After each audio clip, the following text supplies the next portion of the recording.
Yo yo yo! Salut les turfeuses, salut les turfeurs, et bienvenue pour un nouveau pronostic de Benoît Requin. Merci pour vos likes, pour vos commentaires. N'hésitez pas à vous abonner pour recevoir tous mes pronostics tous les jours et pour accéder à tous mes tickets pour la course du Quintet. Rendez-vous directement dans mon commentaire épinglé. Ok, place au pronostic du Quintet du mardi 4 janvier, direction Paris-Vincennes pour le prix de Poitiers, 3 attelés, 2700 mètres, 16 partants, réunion 1, course 1, indice de confiance 2 sur 5. Ils sont nombreux à pouvoir espérer se mêler à l'emballage final et on va voir ça ensemble. Petit retour sur le Quintet du lundi 3 janvier, on était bien parti dans mon pronostic, je vous avais donné le couplet gagnant placé du coup en 2 chevaux, mais le troisième était mon cheval de complément. Ok, c'est parti, on commence le pronostic et on commence avec le numéro 1, Candidat d'Ortige, et on écoute son entraîneur Thierry Roussel. Candidat d'Ortige découvrait une tâche compliquée dernièrement sous la selle. Lors de sa sortie précédente, il a fait illusion pour une place avant de plafonner. Il manquait de conditions, ce qui ne sera pas le cas mardi.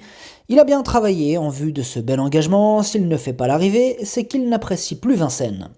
Alors, ce que j'en pense de Candidat d'Ortige, ses 16 dernières courses, aucune fois à l'arrivée, difficile de lui accorder notre confiance dans ces conditions. Le numéro 2, Ir Delios, on écoute Franck Harel. Ir Delios s'est retrouvé trop loin pour revenir en dernier lieu. Mieux vaut la juger sur son succès dans un quintet début décembre. Elle est toujours au top et l'engagement face uniquement à des chevaux français est idéal. Sa place dans le quintet dépendra du déroulement de course, mais il faut la racheter. Alors ce que j'en pense d'Ir Delios, il a fait ses preuves à ce niveau, mais il a le défaut de ne pas toujours répéter ses bonnes sorties, mais j'ai quand même choisi de le garder.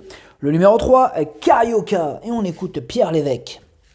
Carioca vient d'effectuer une rentrée correcte alors qu'il affrontait des concurrents étrangers et des 6 ans. Il n'est pas encore revenu au top et ce bel engagement arrive un peu tôt dans son programme. Pour cette raison, il restera ferré. Il devra bénéficier de circonstances favorables pour accrocher la 5e place. Alors ce que j'en pense de Carioca, il vient de terminer 15e le jour de sa rentrée et du coup clairement on peut craindre qu'il ait encore besoin de courir avant d'atteindre la bonne carburation.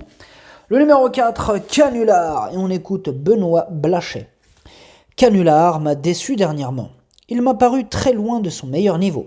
Il est plus réveillé depuis, je vais cette fois le mettre en mode compétition. Il sera plaqué devant et déféré des postérieurs. Il aura du mal à terminer dans les 5 premiers. Johan Le Bourgeois le connaît par cœur, il va pouvoir le juger. Alors ce que j'en pense de Canular, il reste sur 6 échecs consécutifs et là on a surtout besoin qu'il nous rassure. Le numéro 5, Dreamer de Chenu. On n'aura pas les commentaires de l'entraîneur pour ce numéro 5. Alors ce que j'en pense de Dreamer de Chenu, il vient de terminer 6e du quintet du 31 décembre. Là, dans ce lot, il a clairement les moyens d'améliorer son classement. Le numéro 6, Equinox. Et on écoute Jacques Bruno. Equinox a encore très bien couru dans le quintet du 18 décembre. Il s'est retrouvé un peu trop tôt en tête, mais il s'est montré courageux. Mardi, il découvre des conditions de course favorables sur un parcours à sa convenance. Il sera de nouveau déféré des antérieurs. Il a encore sa place dans les 3 premiers. Alors ce que j'en pense d'Equinox, il a la pêche, ses 3 dernières sorties sont excellentes et rien ne s'oppose à ce qu'il continue sur sa bonne lancée. Le numéro 7, Comte des Tités, et on écoute Sylvain Marmion. Comte des Tités vient de bien se comporter. On a refait des soins par la suite car il était peut-être un peu moins bien d'autant qu'il n'avait rien à courir en décembre. Là, il a 2 bons engagements à la suite, celui-ci étant un peu plus relevé, je lui préserve les postérieurs pour le suivant, mais il peut prendre une place avec un parcours à l'économie. Alors ce que j'en pense de Comte des Tités, on ne l'a pas revu depuis le 21 novembre. Bon, par contre, c'est vrai qu'il n'a plus à faire ses preuves à ce niveau et à l'issue d'un parcours favorable, il peut créer la surprise. Le numéro 8, Drop des Duriez. On écoute Grégoire Raffestin. Drop des Duriez n'a pas démérité la dernière fois sans pouvoir remettre un coup de rein comme lors de sa précédente tentative. Il est peut-être mieux à venir sur les autres désormais et a besoin d'une course rythmée. Il y a de l'opposition mais il a le droit d'être dans les 5 premiers. Alors, ce que j'en pense de drop des Duriers, ou de Duriez, pourquoi pas. Il donne toujours son maximum en compétition, il est plutôt régulier dans l'ensemble, lui aussi a déjà eu l'occasion de prouver sa compétitivité, il a même gagné un quintet en 2020, et encore une possibilité dans ce quintet. Le numéro 9, Elite de Giel, et on écoute Jean-Luc Dersoir. Elite de JL n'a pas toujours bénéficié de bons déroulements de course ces derniers temps dans de bons lots. Sa forme n'est pas à mettre en doute. Elle avait d'ailleurs pris la 3e place d'une épreuve semblable mi-novembre. L'engagement est idéal et elle n'a pas d'étranger à affronter cette fois, ni de 6 ans. Je serais déçu de ne pas l'avoir terminée à l'arrivée. Alors ce que j'en pense d'Elite de Giel, mieux vaut ne pas la condamner trop vite sur ses 2 derniers échecs. Auparavant, il avait bien tenu sa partie au niveau qui nous intéresse. D'ailleurs, c'est un habitué des quintets. Il y a de la revanche dans l'air. Le numéro 10, Duxor de Guez, et on écoute Patrick Terry. Duxor de Guez avait le numéro 8 derrière l'autostart en dernier lieu. Il a bien couru. Son driver n'a pas débouché les oreilles et il a fini avec des ressources. Il n'a pas pris dur et est resté en bonne forme. Il n'a pas de marge, mais avec un bon parcours, je pense qu'il a son mot à dire pour être dans les 5 premiers. Alors, ce que j'en pense de Duxor de Guez, cet ancien élève de Jean-Michel Bazir reste sur un échec radical dans le quintet du 18 décembre, mais il apprécie Vincennes et lui aussi a les moyens de remettre les pendules à l'heure. Le numéro 11, Évariste Dubourg. Et on écoute Jean-Marie Roubaud. Évariste Dubourg a bien gagné en dernier lieu.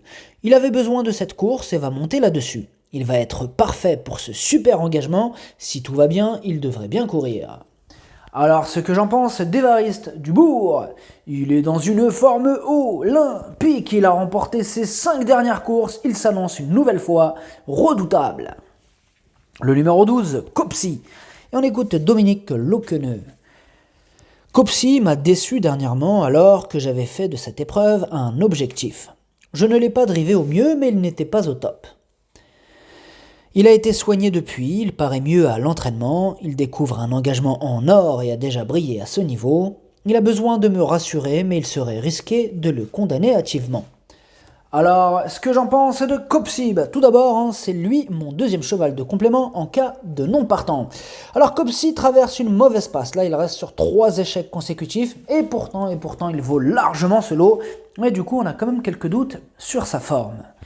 Le numéro 13, Douceur du Chêne, et on écoute Julien Lemaire. Douceur du Chêne n'a été devancée que par Décoloration qui était la jument de la course en dernier lieu. Elle n'a pas l'habitude de courir de façon rapprochée, mais elle n'a pas eu une course éprouvante et a bien récupéré. L'engagement est sur mesure, je compte évidemment sur elle pour prendre une part active à l'arrivée. Alors ce que j'en pense de Douceur du Chêne, il est sur la montante, il a complètement effacé ses 7 échecs consécutifs, et il n'y a pas de fumée sans feu, une logique confirmation est attendue. Le numéro 14, Défi Pierre J. Et on écoute Alexandre Abrivard. Défi Pierre J vient de prendre le premier accessite d'une épreuve à réclamer bien composée. Il n'a désormais plus de marge et doit bénéficier d'un déroulement de course favorable pour s'exprimer. Mardi, il bénéficie d'un engagement favorable face uniquement à des vieux Français. Une place reste à sa portée. Alors, ce que j'en pense de Défi Pierre J, lui aussi vient de remettre les pendules à l'heure, mais c'était à réclamer, donc au niveau inférieur, mais force est de constater qu'il est en forme, et mieux vaut donc ne pas le sous-estimer. Le numéro 15, Domingo Della. Et on écoute Jean-Philippe Borodashko. Domingo Della va courir sagement. En dernier lieu, je l'ai couru volontairement derrière, car il avait tiré lors de ses 2 précédents parcours. Mais il n'a pu se faire ramener. Mais pour moi, il a fait une belle prestation. C'est un bel engagement, il suit son programme, j'aimerais qu'il ne se mette pas à tirer. S'il bénéficie d'un bon parcours, il a sa place à l'arrivée. Alors, ce que j'en pense de Domingo Della. Tout d'abord, Domingo Della, ce 15, c'est mon cheval de complément en cas de non partant. Alors, Domingo Della, sa candidature, elle ressemble beaucoup à celle de Copsy. Car comme Copsy, il est en plein dans sa catégorie, mais il ne cesse de décevoir. Alors va-t-il remettre les pendules à l'heure ou va-t-il encore nous décevoir Eh bien pour ce numéro 15, là ce sera surtout une question de feeling. Le numéro 16, Dreamer Boy, et on écoute Yves Dreux. Dreamer Boy n'a pas démérité lors de ses 2 dernières sorties sous la selle. même si je m'attendais à mieux de sa part en dernier lieu. Auparavant, à l'attelage, il avait dû se contenter de petites allocations, mais dans des lots très bien composés. Mardi, il découvre un engagement en or. Je vais être déçu s'il ne termine pas dans le quintet. Alors, ce que j'en pense de Dreamer Boy? Eh bien, tout d'abord, ce numéro 16, c'est lui le 8e numéro de mon pronostic. Alors, Dreamer Boy, il arrive à choper des 5e places par-ci, par-là, mais attention, il arrive à les choper dans de très bons lots. Alors, encore une fois, il reste compétitif et le parcours fera la différence. Le pronostic, ça donne 11, 6, 13, 2, 9, 5, 14. Merci d'avoir suivi cette vidéo. N'hésitez pas à vous abonner pour recevoir tous mes pronostics tous les jours et pour accéder à tous mes tickets pour la course du quintet. Rendez-vous directement dans mon commentaire épinglé. À jouer avec modération. Bonne chance. Chopez-le moi. Ciao.